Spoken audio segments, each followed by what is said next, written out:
essayer de venir. Il n'y a rien de dramatique, on va dire. Guénaël et Hervé travaillent ensemble depuis 2 ans. Elle est apprentie, lui maître d'apprentissage en restauration de meubles anciens. Pour la jeune fille de 18 ans, une étape dans la construction de son projet professionnel. C'est parce que je voulais faire de la décoration d'intérieur. Et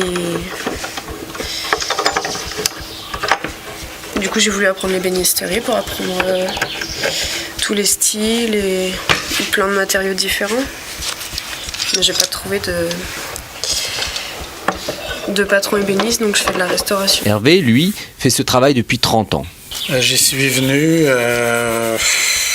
par des chemins détournés, après avoir fait des études d'histoire. Et c'est une reconversion en fait. D'accord. Voilà. Et qu'est-ce qui vous a vraiment... C'est un hasard, un pur hasard c'est le meuble et puis l'histoire réunis, quoi. La restauration de meubles, c'est aussi le rapport à l'histoire. Hein, donc, Dans son atelier, plane le calme et la sérénité. On avance au rythme de nos restaurations. On peut passer parfois des heures sur des tout petits éléments de restauration. Ouais. C'est de la patience, du temps, oui, on est un peu en dehors du monde, c'est vrai. La restauration de meubles anciens, des dizaines de techniques transmises de maître en apprenti depuis des générations. Guénaël vient d'obtenir la médaille d'or régionale et départementale des meilleurs apprentis de France. Une étape pour cette jeune fille qui se projette dans une carrière d'entrepreneuse. Après mon CAP, je vais faire d'autres filières, mais qui restent dans l'art un peu. Et pour enrichir mon CV, enrichir ma palette. Et puis comme ça me permettrait d'ouvrir peut-être quelque chose où je pourrais faire plusieurs